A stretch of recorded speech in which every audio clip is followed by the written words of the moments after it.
नमस्कार, स्वागत है आपका कबीर न्यूज में। मैं हूं प्राची भटनागर। जबरदस्त हंगामे और विवाद के बीच राज्यसभा में 2 किसान बिल पास हो गए हैं। इस दौरान विपक्ष ने सदन में जमकर नारेबाजी की। कृषि विधेयक के विरोध में किसान सड़कों पर उतर आए हैं। भारतीय किसान यूनियन अन्य किसान यूनियन के साथ मिलकर हरियाणा व अन्य प्रदेशों में सड़क जाम आंदोलन का आह्वान किया है। मूल सवाल पर आते हैं कि आखिर ये किसान बिल क्या है जिस पर इतना हंगामा बरपा है। सरकार 3 कृषि विधेयकों को कृषि सुधार में अहम कदम बता रही है, तो किसान संगठन और विपक्ष इसके खिलाफ है। लेकिन अपने जन्मदिन पर पीएम नरेंद्र मोदी ने कहा कि न्यूनतम समर्थन मूल्य और सरकारी खरीद जारी रहेगी। किसान जहां चाहे अपना अनाज बेच सकते हैं। कुछ शक्तियां किसानों को भ्रमित करने में लगी हुई हैं, लेकिन इससे किसानों का मुनाफा बढ़ेगा। कुल 3 बिल हैं जिसका विरोध हो रहा है। 2 बिल हैं कृषक उपज व्यापार और वाणिज्य विधेयक 2020 और कृषक कीमत आश्वासन और कृषि सेवा पर करार विधेयक 2020। तीसरा बिल है आवश्यक वस्तु विधेयक। पहला बिल कृषक उपज व्यापार और वाणिज्य यानी संवर्धन और सुविधा विधेयक। एपीएमसी मंडी एपीएमसी का फुल फॉर्म है agriculture produce and life stock market committee. वो बाजार जहां किसान अपना उत्पाद बेच सकते हैं। इन मंडियों को राज्य सरकारें चलाती हैं। हर राज्य में इनसे जुड़ा एपीएमसी एक्ट भी होता है। ज़्यादातर राज्यों में नियम है कि किसान अपनी फसल एपीएमसी मंडियों में ही बेच सकते हैं। बदले में उन्हें फसल का न्यूनतम समर्थन मूल्य दिया जाता है। नए बिल में क्या है? किसान एपीएमसी मंडियों के बाहर भी अपना उत्पाद बेच सकते हैं। वो दूसरे जिलों और राज्यों में भी अपनी फसल बेच सकते हैं। इसके लिए उनको या उनके खरीदारों को एपीएमसी मंडियों को कोई फीस भी नहीं देनी होगी।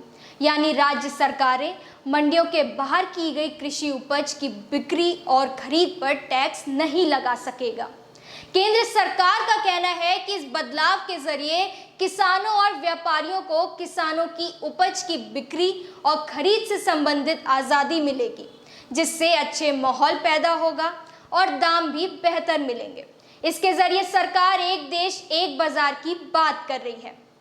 दूसरा बिल मूल्य आश्वासन पर किसान बंदोबस्ती और सुरक्षा समझौता और कृषि सेवा बिल 2020।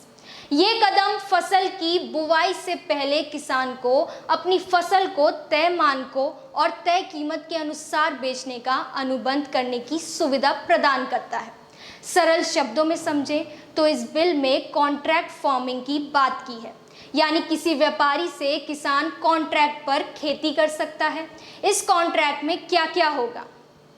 फसल की कीमत, साथ ही उस प्रक्रिया की जानकारी जिससे ये कीमत तय की गई, फसल की क्वालिटी, कितनी मात्रा में और कैसे खाद का इस्तेमाल होगा। इस समझौते में फसल की ओनरशिप किसान के पास रहेगी और उत्पादन के बाद व्यापारी को तय कीमत पर किसानों से उसका उत्पाद खरीदना होगा। हो सकता है कि व्यापारी खेती और स्पॉन्सर भी करे। ऐसे में उसे खेती में लगने वाले बीज, खाद आदि का खर्च उठाना होगा। ऐसे में इस खर्च को ध्यान में रखते हुए फसल की कीमत तय की जाएगी। तीसरा बिल आवश्यक वस्तु संशोधन विधेयक 2020। पहले व्यापारी फसलों को किसानों के औने पौने दामों में खरीदकर उसका भंडारण कर लेते थे और काला बाजारी करते थे। उसको रोकने के लिए एसेंशियल कमोडिटी एक्ट 1955 बनाया गया, जिसके तहत व्यापारियों द्वारा एक लिमिट से ज़्यादा भंडारण पर रोक लगा दी गई। अब नए विधेयक आवश्यक वस्तु संशोधन विधेयक 2020 आवश्यक वस्तुओं की सूची से अनाज, दाल, तिलहन, खाद्य तेल, प्याज और आलू जैसी वस्तुओं को हटा रहा है। यानी इस कानून के बाद व्यापारी अनाज, दाल, तिलहन, खाने वाले तेल, प्याज और आलू जैसी चीज़ें जितना चाहे स्टॉक कर सकते हैं। हाँ, अगर राष्ट्रीय आपदा आए या अकाल जैसी विशेष परिस्थितियां आ जाएं तो बने स्टॉक करने की लिमिट रहेगी।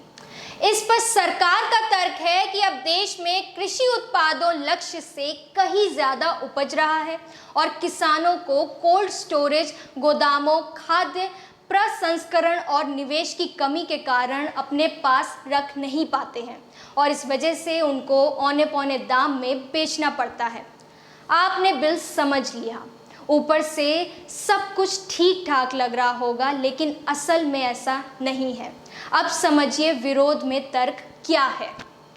इन बिल पर किसानों की सबसे बड़ी चिंता न्यूनतम समर्थन मूल्य को लेकर है। किसानों को डर सता रहा है कि सरकार बिल की आड़ में उनका न्यूनतम समर्थन मूल्य वापस लेना चाहती है।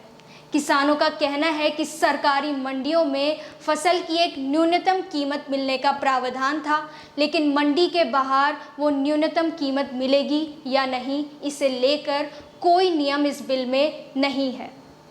ऐसे में हो सकता है कि किसी फसल का उत्पादन ज़्यादा होने पर व्यापारी किसानों को मजबूर करे कि वो अपनी फसल कम कीमत पर बेचे। किसानों की एक चिंता ये भी है कि एपीएमसी मंडी में जो आढ़तिये अभी उनसे फसल खरीदते हैं, उन्हें मंडी में व्यापार करने के लिए लाइसेंस लेना होता है। एपीएमसी एक्ट के तहत वेरिफिकेशन के बाद ही उन्हें लाइसेंस मिलता है। ऐसे में किसान इस बात को लेकर आश्वस्त रहते हैं कि वो धोखाधड़ी नहीं करेंगे। नए बिल में लिखा है कि कोई भी व्यापारी जिसके पास पैन कार्ड हो वो किसान से फसल ले सकता है। सरकार स्टॉक करने की छूट दे रही है, लेकिन ज़्यादातर किसानों के पास भंडारण की व्यवस्था नहीं है। सब्जी किसानों के पास सब्जियों के भंडारण के लिए कोल्ड स्टोरेज नहीं है। ऐसे में उन्हें उत्पादन के बाद अपनी फसलें औने पौने दाम पर व्यापारियों को बेचनी होंगी। प्राइवेट कंपनियों के पास ज़्यादा क्षमता और संसाधन होते हैं, तो वे इनका स्टॉक करके अपने हिसाब से मार्केट को चलाएंगे। ऐसे में फसल की कीमत तय करने में किसानों की भूमिका नहीं के बराबर ही रह जाएगी। कमान बड़े व्यापारी और कंपनियों यानी प्राइवेट के हाथ में जाएगी, वो ज़्यादा फायदा कमाएंगे। विशेषज्ञ लोग क्या कह रहे हैं?